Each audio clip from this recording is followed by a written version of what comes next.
We've all heard the term inside leg to outside rein. It gets thrown around, particularly in the English disciplines, just all the time, right? And it is true. It does, there is this magic combination of what you would call opposing aids, to where you're riding the inside hind leg to the outside shoulder. But what I really try to get students to understand, or people to understand, is that your inside leg must have a language of its own. Before you start applying that outside rein, it's like, do you and does your horse understand what your inside leg really means? If we were to, and here's what it is for me, is to teach the horse how to bend through the thoracic spine, release their diaphragm, leverage their shoulder, and get their inside hind leg to become more active. So what I mean by the thoracic spine, if we were to split the horse's spine into 3 sections, you have the cervical spine, or some parts of the world they call it the cervical spine, which is basically from the base of the neck to the atlas at the pole, so basically the neck. Then you have the thoracic spine, which is from the base of the neck to the 14th thoracic vertebrae, which is basically where you sit on the horse's back, in the center of their back. That is the thoracic spine. And then from the 14th vertebrae back to the dock of the tail, that is the lumbar spine. Now, in a lot of Western disciplines, you see a lot of people get heaps and heaps and heaps of flexion in the cervical spine and heaps in the lumbar spine. In English disciplines, they ride them straighter in the cervical spine, even when they're a younger horse, but they get a fair bit of bend through the lumbar spine. I'm generalizing here, but a lot of horses that I ride and a lot of students that I help, their horses actually have not learnt very well how to bend through the thoracic. So what the thoracic spine does is, when a horse bends through there, is it shifts their diaphragm. It makes it more challenging for them to hold tension, if not hold tension at all. They'll usually almost immediately have a big emotional release when they bend their thoracic spine. They will track more on the circle. They will start being true to the arc of the circle because they're bending in the correct part of their body. Some symptoms that the horse is not bending through the thoracic spine is that when you put an inside leg out, the outside shoulder leaks to the outside of the circle. Or the horse drops its weight to the inside of the circle. When you put your inside leg on, it loads that inside shoulder. Or they start to two-track on the circle, which basically means rather than bending through the thoracic, they start kicking their hips around by bending in the lumbar spine. So it feels like the hips are always trying to go out further on the circle. So rather than fixing the inside leg, what people then tend to do is put band-aids on to stop those things from happening. So they put their inside leg on and the horse starts to leak its shoulders out of the circle. So what people do is they put on an outside rein. Now they are riding the inside leg to the outside rein, but they're using the outside rein, in my mind, for the wrong thing. They're using that outside rein to stop the shoulders from leaking out, rather than teaching that shoulder to leverage up. If the horse drops its shoulders to the inside of the circle, they'll start keeping the inside rein up to keep the shoulder picked up. Whereas if you teach that horse that when you hold that inside leg on, that they learn to bend around the thoracic, that inside shoulder will stay up without rein influence. That outside shoulder will not leak out, without using outside influence or outside rein influence.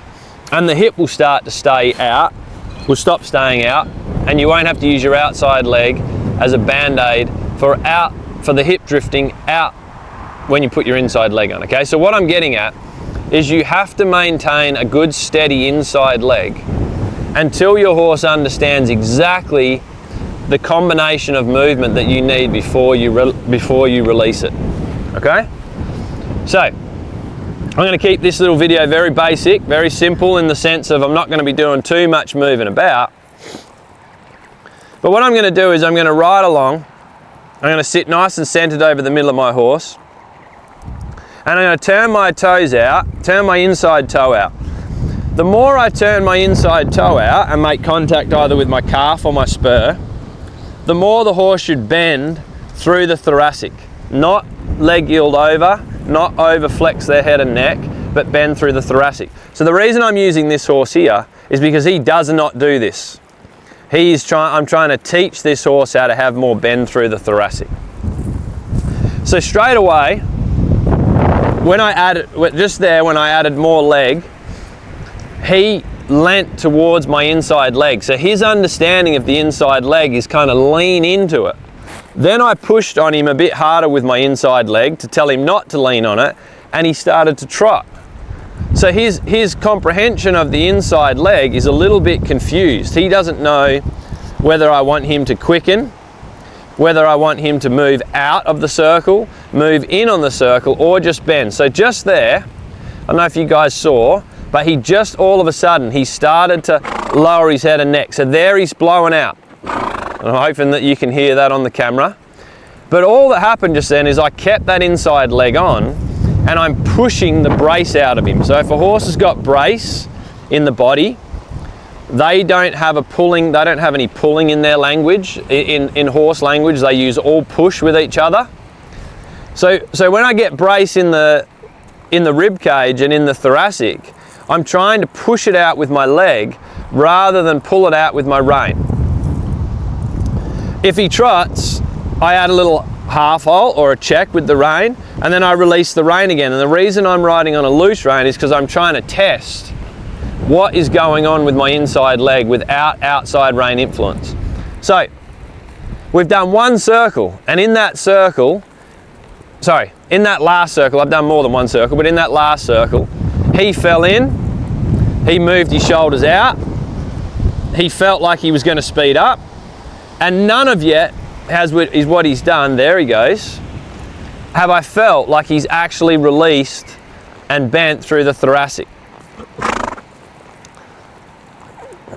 So how I'm going to school this is I'm going to just stay with it. So that leg pressure comes on. If you find that your horse is not very responsive to your leg pressure, okay, you better get another aid available to you, like ride with a stick or ride with a spur, and get it to where you can hold that leg pressure on. And now what I'm feeling for is that I'm going to hold it there until I feel like his nose and his inside eye come more to the inside of the circle. That will be the first sign. Not more bend in the neck, but he starts to kind of push his shoulder out to on the outside of the circle a little bit and give me more bend to the inside with his head and neck. The next thing I'll feel is that as the shoulders start to bend around, and he should start to like blow out or do something that feels like he's breathing better or relaxing because he's releasing his diaphragm. If he started to leg yield out of the circle, I'll show this to you on purpose, that if your horse starts to do this, leg yield out on the circle, I would just hold them, don't stop it with the outside rein or the outside leg, because now what you're doing is you're layering on more information. The horse just doesn't know what the release is. So you're going to hold it there and hold it there. Now if he falls in, I'm going to push him back out. I'm going to hold it. As soon as I feel like he's starting to bend around around my inside leg truly, what the next thing will happen is just there, is he'll start to lower his head and neck and start to what I would refer to as leverage the shoulders. So when they release their thoracic and they release their diaphragm, the next thing they'll do is they'll start to leverage up their shoulder, which will put them onto arc balance. Now, arc balance is when their weight goes to the outside foreleg and the outside hind leg, but they stay true to the circle. Diagonal balance is when the horse's weight's on the left foreleg and the right hind leg. So basically what that's telling you is that they're going around on a circle, but their body is straight.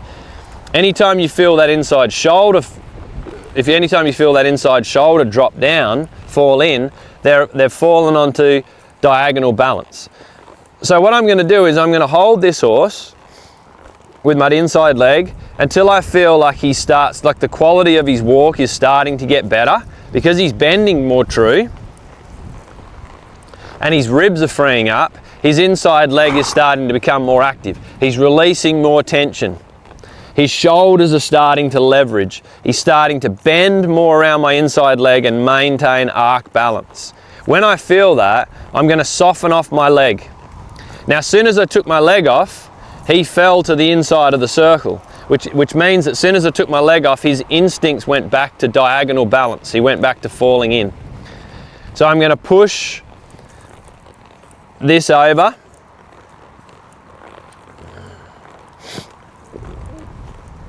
There, I'm happy with that. Shoulders are up, head and neck is down, nose is in, breathing is good, inside hind legs fairly active, and press. There, when it's soft, I soften off my inside leg. So what I'm doing is I'm trying to teach the inside leg purely as an isolation. When I put my inside leg on, I want my horses to bend at the thoracic, put their weight onto arc balance, which just means I feel like their body weight is slightly holding themselves to the outside foreleg and the outside hind leg. They are breathing, they're leveraging their shoulders, and they've got their head and neck lower than their withers. Because when I gather the reins and I start introducing the outside rein, that's going to leverage the head and neck. But at the moment, I want the head and neck down so that the shoulders leverage and the horse learns to have this suppleness in their body. If you can see in the camera, you'll probably notice that I've got my inside leg on a fair bit. But what I'm doing is I'm really holding steady, stoic pressure with my inside leg and holding it there, and holding it there, and holding it there until I push the brace out, the bend gets right, now it's starting to change. I'm going to soften my leg and see if he'll maintain that. Here comes more tension leaving. If you lose impulsion, inside leg on for bend, and then add a little bit of outside leg to activate the forward. Add some impulsion. Once the impulsion's there, soften your out, take your outside leg off, re-establish bending around the thoracic. Now, as you can see, I'm riding roughly about a 10, maybe even a bit bigger, like a 12-meter circle. Doesn't really matter what size circle you ride, but you want to make sure that once you've set the circle, that your horse can really maintain that bend all the way through. So if you find yourself wanting to use your outside rein to stop the shoulder, your horse doesn't understand that your inside leg means bend, particularly on the circle. If you find you've got to lift your inside rein to stop the shoulder falling in a lot, you've got to just keep that inside leg on until the horse feels like everything lines up. The inside hind leg is active, the weight is on arc balance, the shoulders are leveraged, the horse is letting its back and its diaphragm go, then you ride really neutral. What will eventually come of this is that even when you're riding around the arena or you're in the school and your horse gets a little bit tight, a little bit high above the contact, maybe a little bit bracy in your rein, your inside leg, even when it's on a straight line, will start to become a signal for behaviour. The moment you turn your toe out and put your inside leg on, and then put your leg back parallel in more of a classical position, your horse will immediately open their back, relax, let their adrenaline out, soften their jaw, put their weight slightly on arc balance towards the wall, and then you can go back to riding your movements or whatever. It becomes almost just like a trigger response for a particular move and behavior, okay? He's getting a little bit dull now, so I'm going to add a little bit of outside leg to kind of create a bit more impulsion. And as his shoulders have got looser, as I'm taking up contact, he's even just a little bit, I mean, I'm really just holding a little bit of a frame, but he's already softer in the jaw because he's not carrying that tension in his thoracic spine. Now what I'm going to do is tip his nose to the outside. I'm just going to gently counter arc him so that his weight is, now he's got an arc balance to the left. He's bending around my inside right leg, and I'm going to create bend on the thoracic this way. This way is his slightly better rein, so I won't do too much on it. But anytime I feel like his weight's in, I need to sit just a little bit more over to the outside to develop arc balance. As soon as I feel like his body is straight or his head and neck are up, I'm going to create inside bend. As soon as he starts to bend through the thoracic, I soften my inside leg.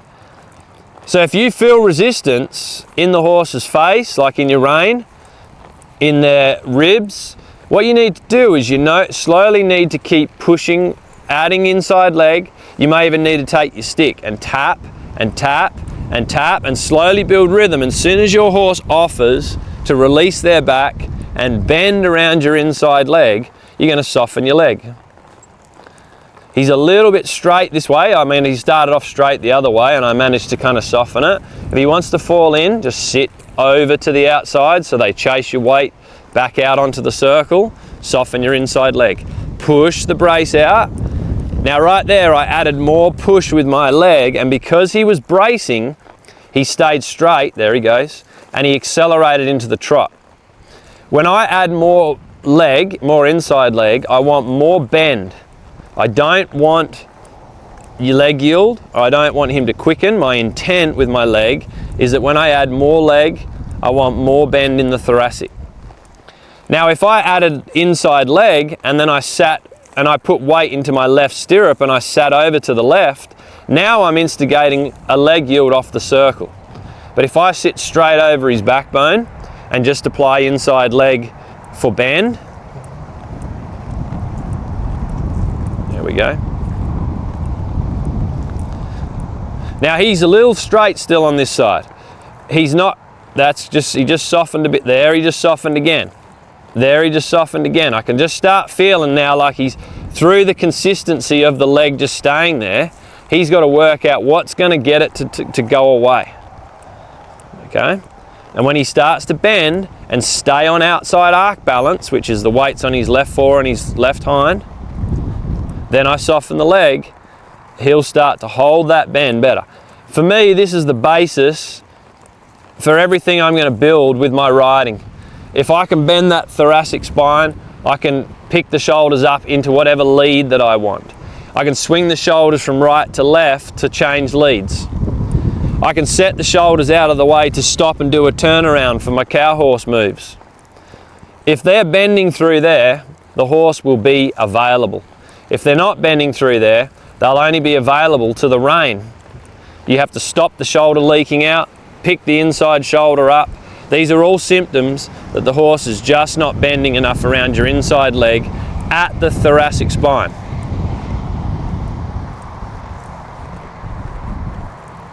He's experimenting now, he's throwing his head around, or he's trying to get rid of the flies, one or the other.